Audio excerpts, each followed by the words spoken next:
Good.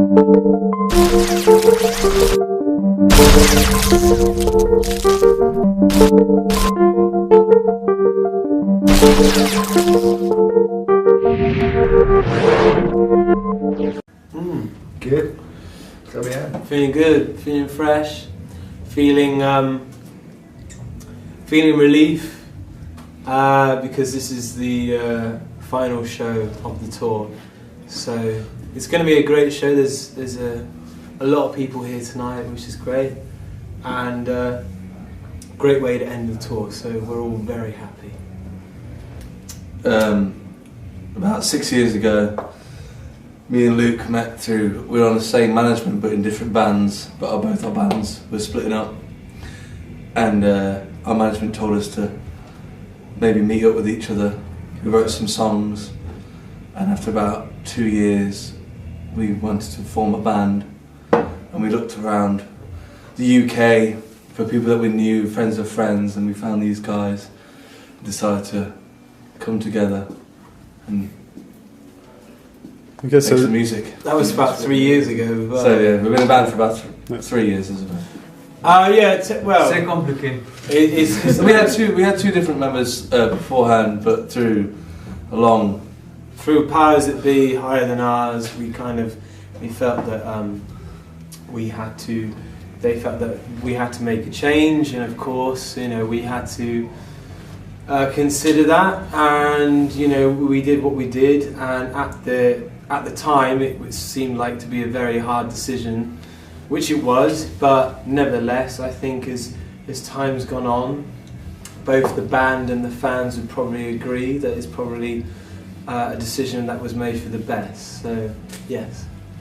Yeah, I mean, we love France. I mean, whether it was important for us, I mean, at the time, I mean, of course, we wanted to, I mean, for an English band, we thought it was very important to be more popular in our own country, but, sometimes, things happen and opportunities come, and it just so happens to be that, we've had some great opportunities here in France. So over time, we've been able to appreciate our fan base in France more and more and more, and we even enjoy playing in France now, sometimes more than our own country, and in London included. If you compare Paris to France, they both have quite similar. Paris to London. They both have. So I was looking at that poster at the back. I couldn't even fucking say France. If you compare London to Paris, they're quite similar in their attendance, but Paris has like has a more like crazy energy about it. Like the French fans and all the Parisian fans and surrounding areas are always great. Sorry. The enthusiasm of WeFM as well. They played us every day, about 4 or 5 times a day, and that's something we weren't lucky enough to have in Angleterre. You'll see. And so that helped us with our French journey. It would have been the Stade de France. The biggest show we would have done was the Stade de France, supporting the Rolling Stones. But I guess with shows that we've headlined ourselves, it would be London and Paris. So the last one we did in Paris on this tour was at the... It wasn't this, it was La Flèche d'Or. Yeah, the one before. Yes. And then we did Dingwalls in London, Camden, which is like 600 people, and that was sold out. And so yeah, those are the biggest ones that we've done by ourselves, but we're going onwards and upwards. Yeah, I mean, we heard it was quite a I wouldn't say necessarily a lucky thing for us to get, but there was another band, a UK band, that was set to do that support slot, and last minute, for whatever reasons, they couldn't do it. So lucky for us, the momentum that we had here in France was great. So I guess we were the best second choice. So we were picked up straight away and called if we could do it, and of course we said yes. So it was great. So it wasn't that hard. It it was a great combination between momentum and luck. So, Yeah. well, we went and watched their sound check, which is really cool. And after the sound check, Mick came over and he was walking, and then he kind of eyed us, and then he came and said hello, which was really nice. And Charlie Watts was walking while we were kind of loading on for our sound checks. They said hello, and then we got to meet them after. Well, just before they kind of like went on stage, and just said a quick hello and had a quick picture and everything. So yeah, it was good. Yeah, it was good. It was strange because I never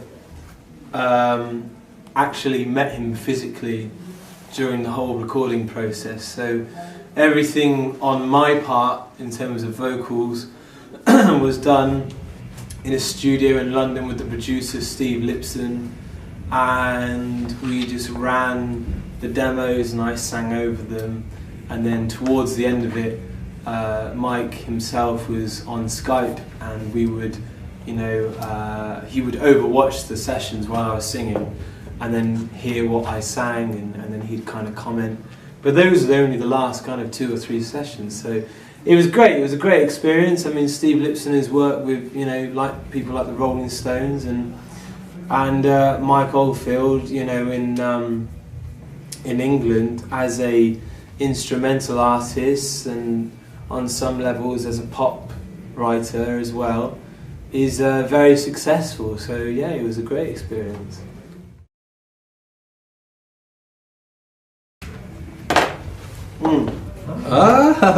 This bad boy. This one right here. Oh, this album. Oh, this one. Great album. Great album. Good album. So the reception we had, considering it had no radio play or support in the UK other than France, has been really great. And one of the best things about now having an album is now we're touring a lot more throughout the UK and France, and hopefully in the US and later on this year, is that people can obviously sing along to the tracks, not just the singles, which is great. It makes my job a lot easier if I can point the microphone to the crowd and get them to sing half the song. That's always good. But for a band, it's great because we feel like we're really connecting. And I mean, chart-wise, it wasn't like number 1 or anything like that. But considering all the factors that were kind of against us, I'm sure I speak on behalf of myself and the band that we were really, really, really proud of what we achieved, and we see it as just one step towards where we want to be. So yeah, I mean, in terms of favourite songs, I would personally go with probably Roll Up and Roll Up, Put Your Money on Me, and Where Did She Go are probably my favourite ones. Guess in. There's a B-side called Coca-Cola and Lime. That was a great B-side. Yeah, but I'd go with Where Did You Go, and I like playing that live. It's got that good vibe. Is this like Alcoholics Anonymous? You taught me how to CD.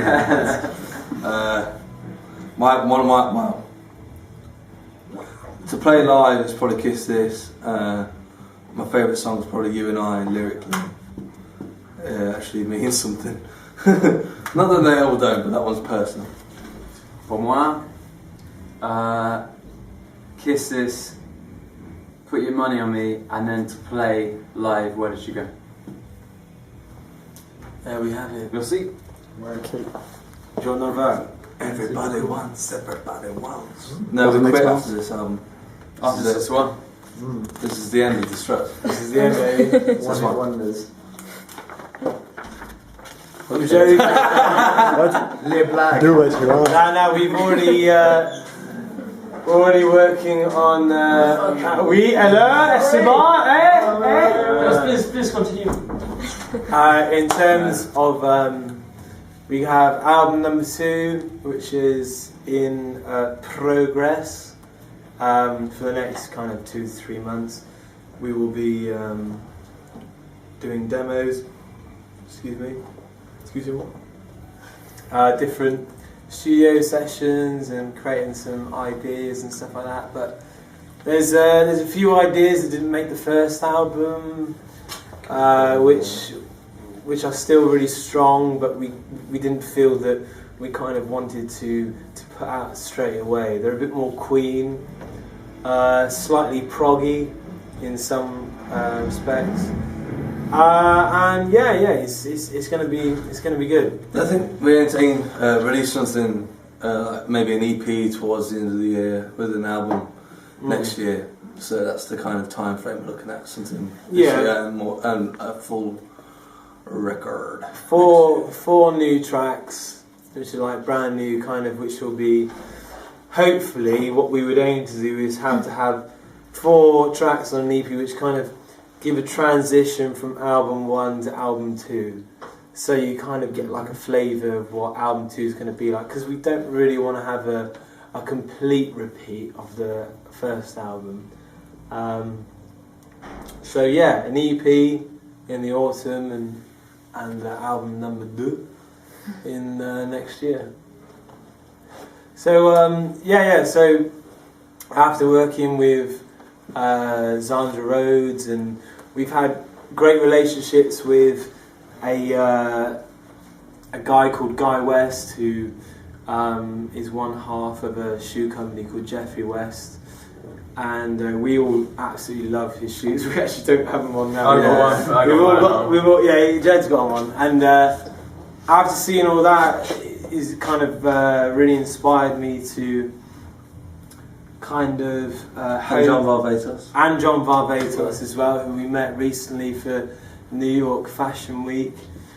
I think it's just one of those things where, you know, it's kind of like in a similar way where I see the band musically filling a void in the musical climate of modern music. I feel that I could actually bring something to the table in terms of fashion. So in terms of, you know, glamorous meets slight punk meets, you know, 70s kind of ethos fashion. So I just thought it would be another great way to kind of stay creative and to do something really cool. So yeah, this is it here. This is just one of the prototype shirts, but yeah, it's called Beautifully Strange, and it should be having an online shop maybe, you know, in the summer this year, or, you know, maybe late this year or next year, or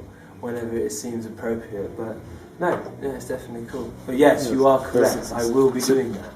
My favourite movie has to be, hands down, Jurassic Park.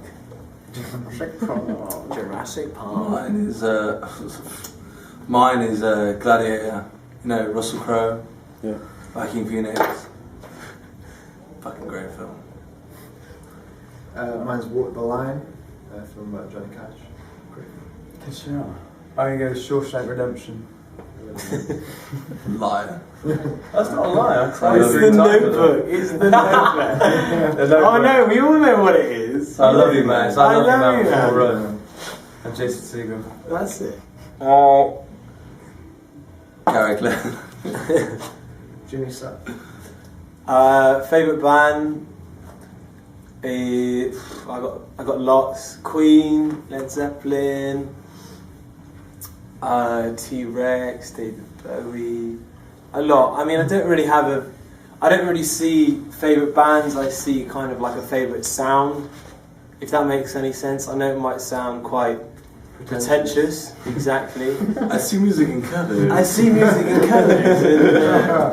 No, I mean, you know, there's so many great bands out there. It's kind of, especially in this day and age, you know, when we can look back on so many groups, you know, a lot of bands were kind of not doing the same thing, but, you know, if you look at the Kinks, for example, and then you look to bands like the Beatles, they were quite similar in the same ways, but obviously very different.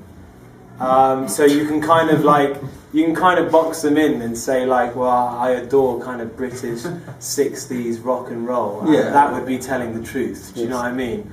So I guess, you know, 60s British rock and roll, absolutely adore.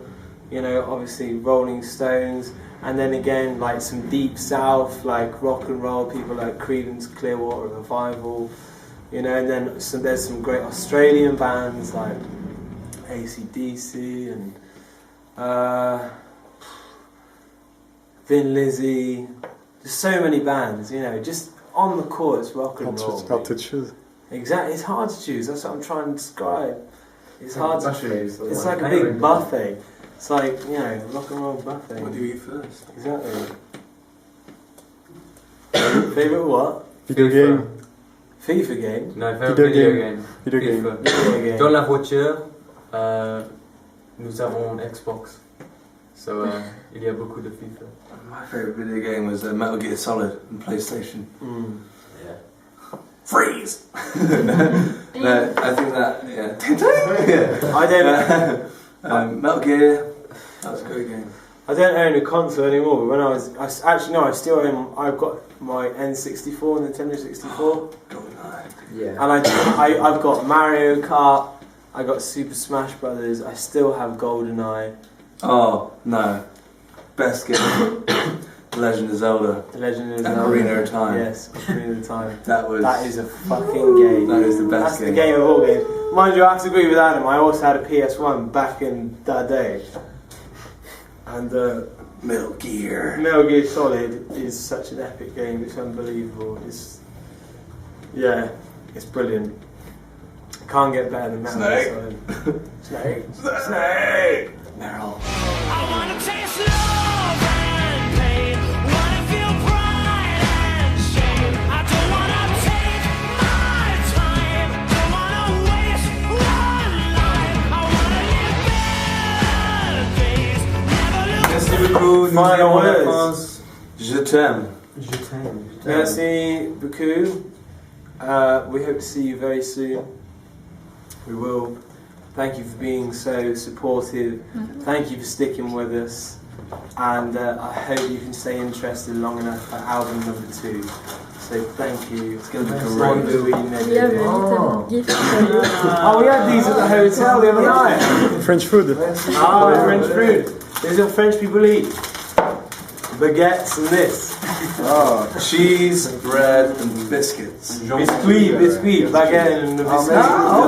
These are like gingerbread or something. Welcome. Yeah, poulet au gal. Poulet. Not chicken. Merci. Thank you very much. Thank you so much.